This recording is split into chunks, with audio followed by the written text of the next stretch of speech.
Hi, my name's Robin. A little bit about me, I guess, is that I'm currently studying at the U of R, taking education. Um, this is my first time back, actually, back into education. Oh, well, back into school. I went into psychology 3 years ago and realized that wasn't really going to be for me. I didn't really know where I was going to take that, so I decided to take a 2-year gap, and that 2-year gap changed my life in so many ways. I got the opportunity to travel to India.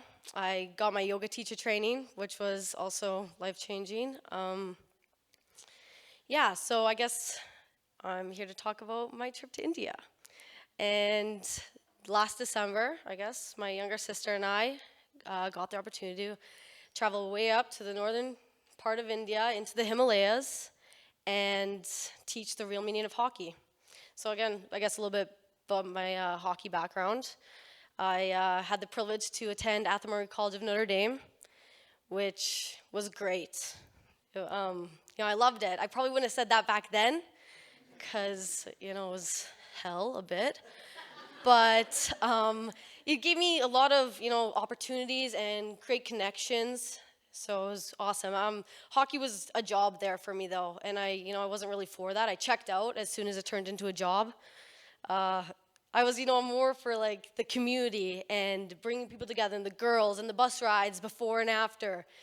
Didn't love the game, but I liked playing. Like it was fun, and when it was fun, it was fun. But the job wasn't fun. The part of that. So when I got asked to teach the real meaning of hockey way up in India, and I was working at the time, and I wasn't really doing a whole lot. So of course, it was a no-brainer. I was like, hell yeah, let's do that.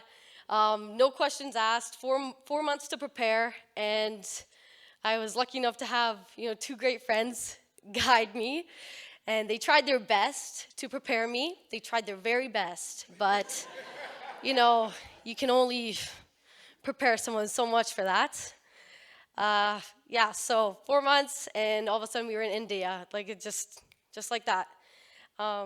So kind of some context as to what we were doing there. The youth of Ladakh, which is the region we traveled along or through, I guess, their youth were struggling. They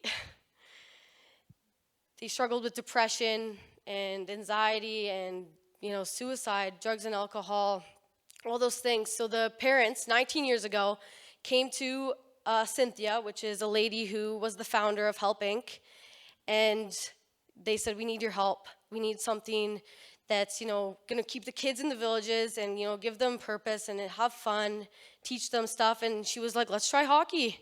And there we were. We were teaching the real meaning of hockey. So I guess that's we get there and it's nothing that you expect. It's I was so naive going in. I thought I was like, I didn't think it was going to be hard for some reason. I thought that it was just going to be a great experience, which it was. And I don't want to overshadow that it wasn't great, because there were so many great things about it.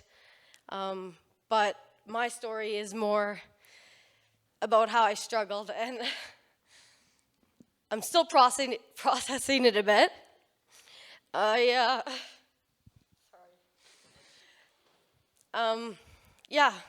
I was mad at myself, I think, for the way I struggled, because it wasn't expected, and I compared myself to my sisters, or my sister, I guess, because I got to travel with my younger sister, which was great.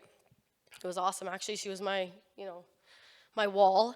But yeah, I was really mad at myself for the way I struggled. I wasn't taking it all in, and I found myself, wishing I was somewhere else.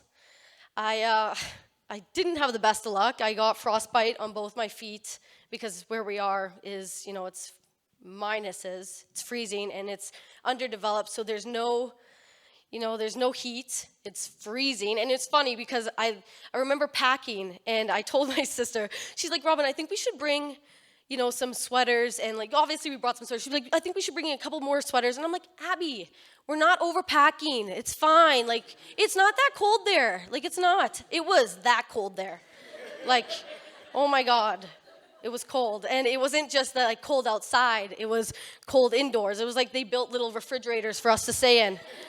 So, yeah, that was great. But we lived beside a kerosene heater, when we could, and then behind the scenes, we were teaching these kids how to have fun on the ice and, the real meaning of teamwork. And the deal was that they got to be on the ice in the morning and education was in the afternoon. And, they were all for that. It was just amazing to see these kids see skates for the first time ever and just be so mesmerized and excited. And they were they're so impressed that we had our very own pair of skates. And they were just, it was really humbling to see these little village communities of 200 to 500 houses come together and build this rink that is no Canadian ODR.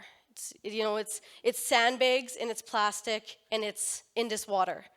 They brought the water from the river, however far that was, or if it was right beside, and they flooded it, and it was fingers crossed that it froze properly. But it didn't always. The condition of the ice wasn't great, but that didn't kill their spirits. They were just so excited to skate, and it was so rewarding to see these people, not even be able to stand in skates to day 10, and they were doing solid laps around the ice. But again, that wasn't really, my point of my story. It was just that I struggled so much. I got giardia twice. I didn't shower for 8 weeks.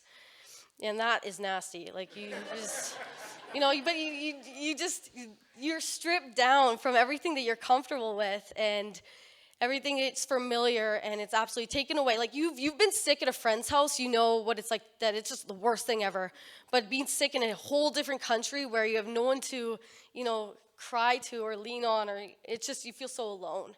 And I was mad at myself. I was like, how can you not be taking in every second? How can you wish that you were somewhere else? But I think that it was okay that it was hard. It's so important for us to do hard things in our life because life is hard. Regardless of that trip that you challenged yourself in, shit happens in life. That's just the part of life. It's the deal, And so, yeah, that was great. At times, I really wanted to go home, and I think the only thing that really kept me there were the people. They were the most gracious, heartwarming people, and let me just paint you a little picture. These people lived in a village in the middle of nowhere in Himalayas. There was no service, zero running water, no electricity. They cooked food on kerosene little stoves, and they were the most fulfilled people. And it was because that they leaned on each other and they had each other. They took care of each other. And when you have nothing, or if you say you have everything, we're in the Western world, and you have more than you could possibly ask for. But if you have no one to share that with, then it's nothing. It's nothing. So just the fact that they had, little to nothing, but it seemed like they had everything because the way that they were a group, they were a family, they weren't a community. And I think that was the biggest thing was that I wanted to take home was that we're a community, that Regina's a village, and we need to, take care of each other. We need to, lean on each other and support each other. And I think that is what traveling gave me. So thank you.